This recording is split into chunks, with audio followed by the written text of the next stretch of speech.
Hope for the Hawkeye offense? Well, we take a look at it after the rewatch and a couple of nuggets that maybe has us having a chance. Plus, the new depth chart is out today. Locked On Hawkeyes. You are Locked On Hawkeyes, your daily podcast on the Iowa Hawkeyes. Part of the Locked On Podcast Network, your team every day.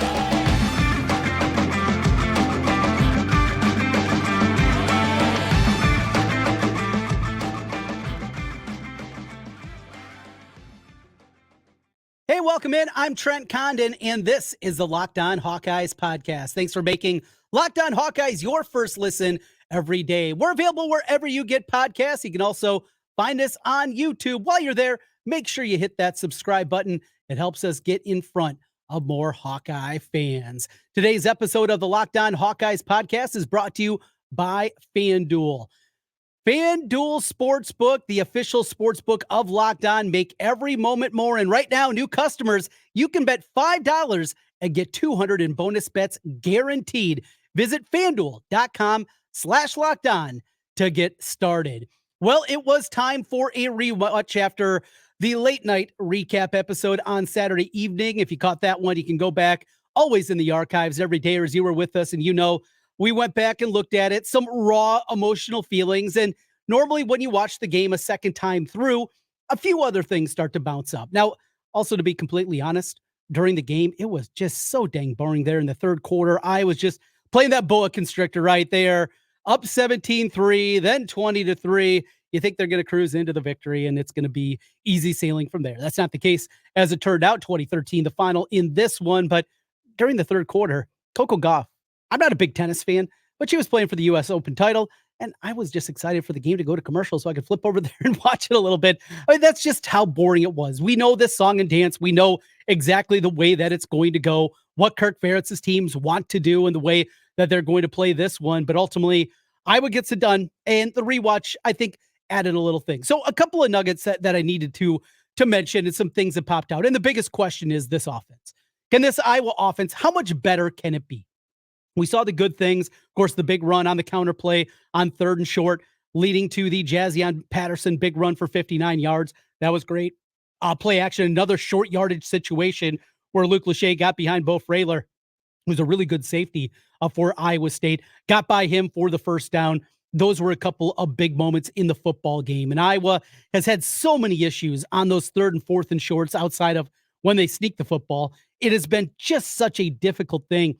And a couple of big spots to be able to hit on those. I mean, I think we all can remember going back to a play call very similar to that. It was a 4th and 1 play out at State College, back in 2019. And Nate Stanley just overshot TJ Hawkinson, which would have been a short touchdown, and overthrew him. Cade McNamara didn't do that. So a couple of things that jumped out in the rewatch. First, watching Cade McNamara, and you can tell he is looking better. If you were with us on the Friday episode when I finally relented and went back and picked the Hawkeyes to win this football game against Iowa State, one of the things that I mentioned was listening and talking with Tom Kakert on Friday from Hawkeye Report. He had mentioned, and he has a good relationship with Cade McNamara, that McNamara was feeling a whole lot better going in to the Iowa State game than he was the week previous against Utah State. At this point, the quad injury is going to be a problem.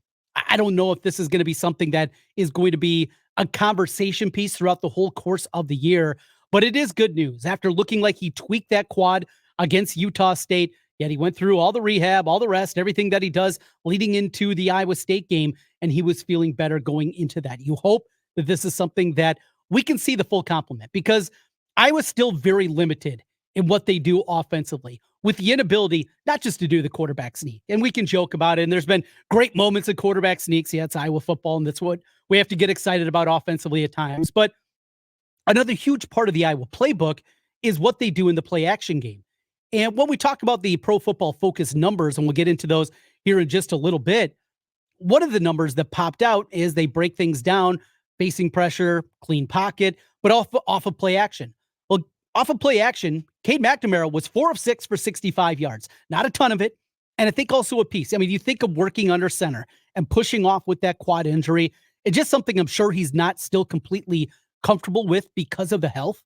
But if that's something where suddenly you're able to do play action instead of 6 times in a game, double that up, 10 to 12, something in that range, and the running game is going, you can really open this offense up. Another portion of the offense that isn't there is their ability to move the pocket and move out.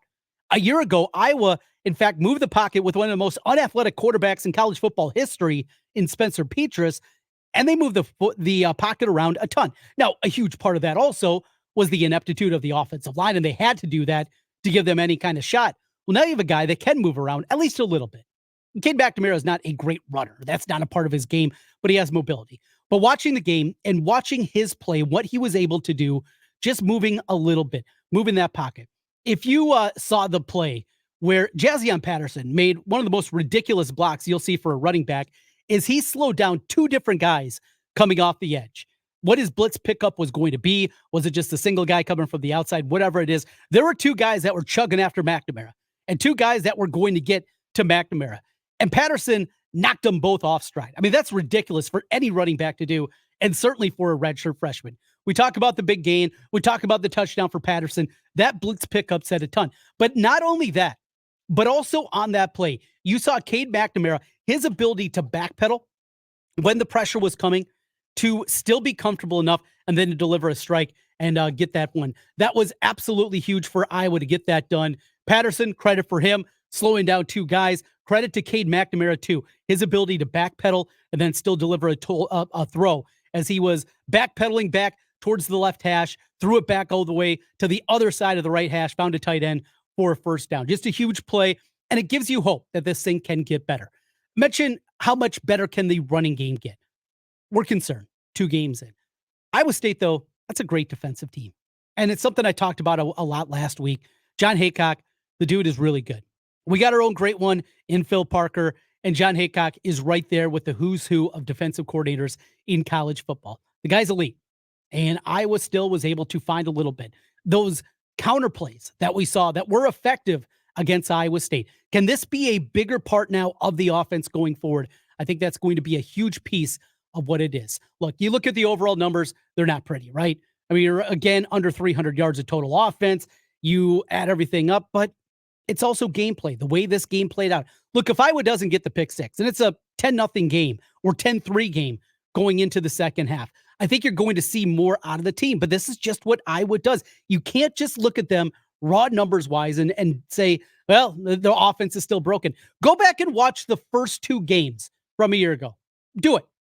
Find the BTN in 60 of the South Dakota State game and the game against Iowa State a year ago. And if you think that this offense is as bad as that offense last year, I want something to what you're smoking, because you are dead wrong. This offense is markedly better. Yes, the numbers do not show up, but they're competent in pass blocking. They weren't a year ago. They're below average in run blocking. Last year, they were an F. They were absolutely terrible in run blocking. It's not great, and that's not what I'm trying to tell you here, that it's great. But I think there's hope. There's still more upside that needs to happen. Where the upside comes from, yes, a full complement of the playbook, the ability to roll out, bootlegs, waggles, those kind of things are a big part of the Iowa offense, and they need to come back. And another thing that we need to see if this Iowa offense is going to get better is we're going to see them have to get the wide receivers involved. You have to find a way to get Seth Anderson, who just missed on a big play. Got to get Deontay Vines going. Caleb Brown, find those guys. Nico Ragaini, as he should be, he's been out there a whole lot more as he works his way back from injury. This is a 6-year guy. This is a guy that's made a whole bunch of big plays in his career. You need him out there. But the other guys, you need to get them more involved. It cannot just be time in and time out, the tight ends, the tight ends, the tight ends. As good as and talented as the tight ends are, we need more out of the wide receivers. If this team is going to go out and have a chance against Penn State, if they're going to go on the road and beat a Wisconsin team, if they're going to beat even the Illinois and the Purdues and the Minnesotas of the world and do it by a couple of scores, the wide receivers are going to have to be a part of this. We're going to take a look at the numbers back. One final look back at the Iowa State matchup. The numbers from Pro Football Focus. How good were they? Did it match up with our eyes? We'll do that as we continue here. This is the Locked On Hawkeyes podcast. Today's episode of Locked On Hawkeyes is brought to you by Athletic Brewing. Now it's time for your game changer of the week, brought to you by Athletic Brewing Company. Much like Jase Patterson, Athletic Brewing has completely changed the non-alcoholic beer game. They make non-alcoholic beers that actually taste good. How about that? Jase Patterson had the big run. Now, TJ Tampa ran him down, didn't get the touchdown on that one on the 59-yarder, but that's something that had been missing certainly in week 1 the big playability. And then getting into the end zone, scoring the touchdown, making it 10-0, and for all intents and purposes, kind of putting the game on ice. It's just the way that it was. Saw some juice out of Jase Patterson, a guy that we were excited about coming into the year. And Patterson is our Athletic Brewing Company game changer of the week. Athletic Brewing Company has completely changed the non-alcoholic beer game. They make non-alcoholic beers that actually taste good, full flavor, well-crafted, just like a full-strength beer. No hangovers ever. I gotta love that part of it. You can find Athletic in stores, online, or at bars around the country. They're the fastest growing non-alcoholic brewery in the U.S., so get on board. After a workout, don't want to actually have a beer, but you want to have the taste. They got you covered there, and so many different styles as well. It's not just one. They got you covered. IPAs, golden, sours, and a whole lot more. First-time customers can use code LOCKEDON to get 15% off your first online order. Code LOCKEDON. That's LOCKEDON at checkout for 15% off at athleticbrewing.com. Near beer. Exclusions and conditions apply. Athletic Brewing Company, fit for all times. Trent Condon back with you once again on the Locked On Hawkeyes podcast. Thanks for making Locked On Hawkeyes your first listen every day. So we talked about some of the plays that we didn't get to after the reaction podcast. Let's get into the numbers. These are from Pro Football Focus. What Pro Football Focus does, if you're a first-time viewer here of Locked On Hawkeyes, every dayers, you know what this is. This is a measure, every single play that is graded every single position on the field. All 22 players are graded in each and every snap throughout the course of the game. We start on the offensive side of the football. Cade McNamara goes 12 of 22 for 123 yards and the interception. Should have been an NIT. It was a blatant pass interference, but they let him play on both ways, and we're not going to complain about that. He overall grades out with a 65.1.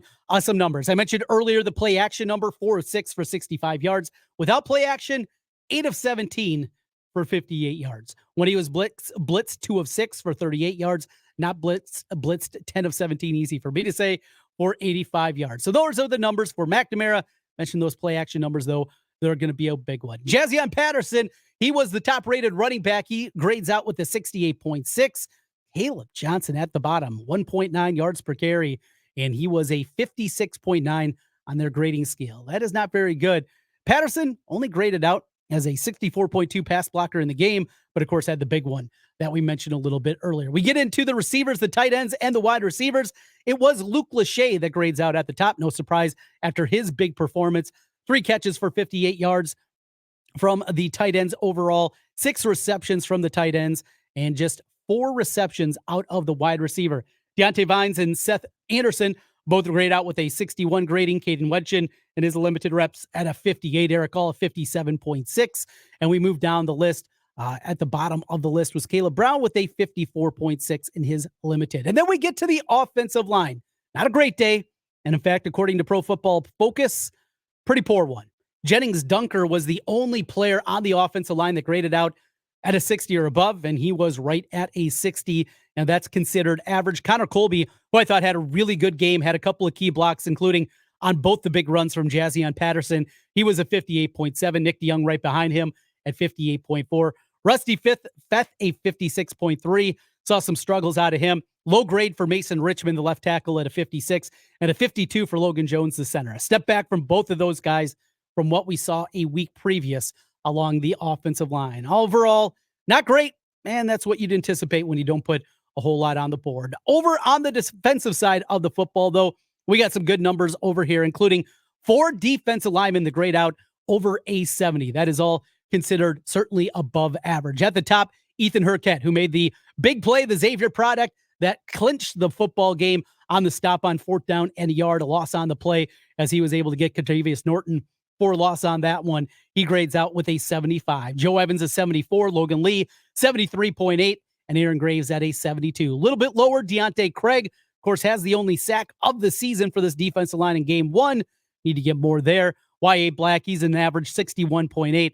And a rough day for Jeremiah Pittman. A little bit interesting. We didn't see Brian Allen out there after his good performance in week 1. Your linebackers, the 3 that played, the 3 starters. Jay Higgins, he is your top-ranked guy once again, a 76.5. Nick Jackson, he was rough early on. Seemed a a step slow. Remember, he's also moving positions, playing in a new scheme, has not exactly delivered what we hoped Nick Jackson was going to be after he transferred in for Virginia. He's at a 60.5, and then Kyler Fisher right behind him at a 59.2. Your defensive backs, Cooper DeJean, no surprise. He's the top-rated cornerback at 77.5, and Sebastian Castro right behind him at a 76. Quinn Schulte is the third-ranked defensive back with a 73 grade. Xavier Wampa, a 65.5, a little bit lower number because of his tackling grade in the football game. And then TJ Hall and Deshaun Lee at the bottom there. Both guys, though, above average. TJ Hall is 64.3 and Deshaun Lee with a 61.5. I thought Lee showed up well. And that leads us to what we have coming up this week. That is the return of Jamari Harris. In fact, the depth chart came out on Monday, and on that depth chart, we found out that Jamari Harris has his job back, at least on paper. Now, that should come as no surprise. We talked all offseason about Iowa was looking for more depth at the cornerback spot. They went out there in the transfer portal, tried to find some candidates, eventually could not land anybody that they were looking at there because they weren't sure about Lee and about Hall. I think both those guys, Lee a lot more as he's played a lot more snaps, and teams have continued to attack Deshaun Lee. Had a nice play in the game, early in the game in the end zone. Of course, gave up the touchdown late on the all-out blitz from Iowa. Even on that play, he was in the right position.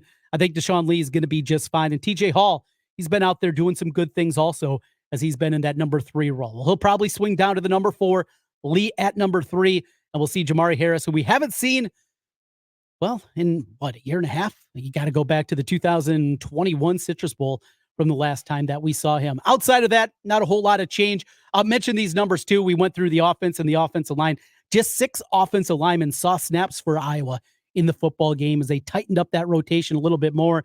It was basically just DeYoung and Fett that were rotating at one of the guard spots, and the other 4 stayed in the game throughout that one. We'll see this week.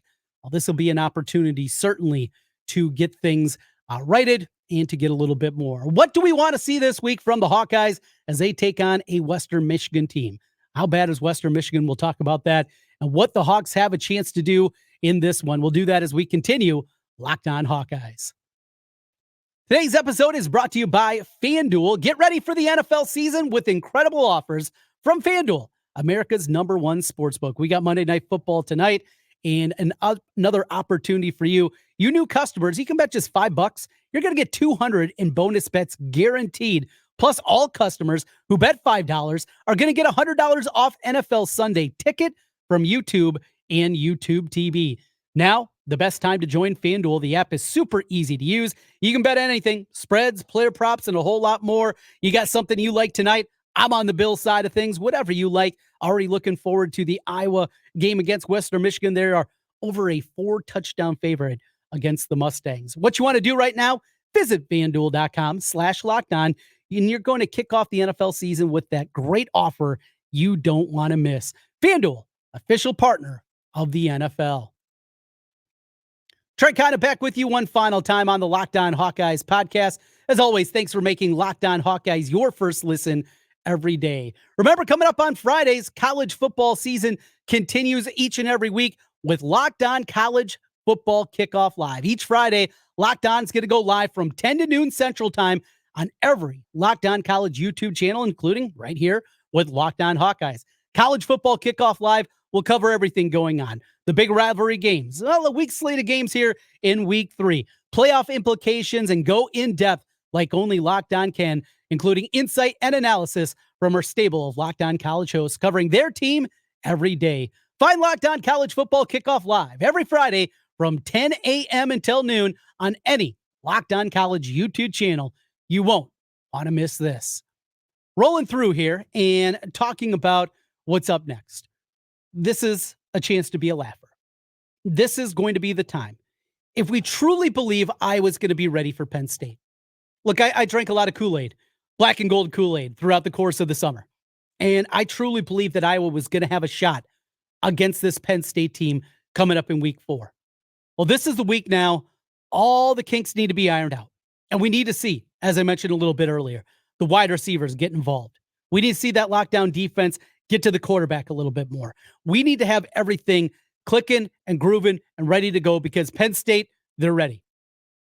Drew Aller is a stud at the quarterback position. They're going to put points up. This might be the most talented defense that I was going to face the rest of the season. Their ability off the edge. Pass blocking's got to be ready. Have to be able to run block a little bit better. I mean, everything's going to have to go right for Iowa to even have a chance in this game. And to be honest, the first 2 weeks of the season has not shown me enough to believe that they can go out there and with 8 minutes left in the fourth quarter, have an opportunity to win this football game. I have not seen enough. And it shouldn't be enough against a Western Michigan team that gave up, 45 points in the first half against Syracuse. That's who they played last week. This is a bad football team. Western Michigan's bad. And I continue to wonder what you do with McNamara. Jump out to an early lead. You're up 17-0 in the second quarter and pull him? Or do you just give him rest? It's the great unknown, and we're going to find out certainly more on that front coming up tomorrow with the media availability, and we'll hear from the players. We'll hear from Coach Ferentz. I'm going to anticipate that's not going to be the case. McNamara wants to play. He's been able to play, and I don't know if an extra week off is going to be enough in the middle portion of a season to get him closer to 100%. We mentioned it last week. Felt a lot more comfortable going into the Iowa State game physically than he did against Utah State in week number 1. Does he continue that progression path? If that happens, you just keep the course, right? You just keep going. But something to keep an eye on, how quick the hook is going to be. What can Iowa do against this bad defense and this bad team overall in Western Michigan? Get out there, stop the hoopla, get over 25 points, get back on pace maybe, do something like that, and all will be right in the world of Hawkeyes. Coming up this week on Locked On Hawkeyes throughout the course of the week. Coming up tomorrow, that's right, Biz returns. At least he says his work schedule is going to have it. If you were with us last season, Jase Medical, one of the fan favorites out there, he's going to be back with us, and you can catch that on tomorrow's podcast and later in the week. LaShawn Daniels, the former Hawkeye running back, is going to be there. We talked a ton last season and throughout the offseason about Caleb Johnson. What did the former Hawkeye running back see from Jazion Patterson and what he has a chance to be for this Hawkeye offense? We'll talk about that here all throughout the week. It's a busy one. Your team every day. That's what we do on the Locked On Network. We got you covered on the Hawkeye side of things, your team in the NFL, with week 1 coming to a close tonight with the Bills and the Jets. Doesn't matter your team. You could be a Bills fan right here in Iowa.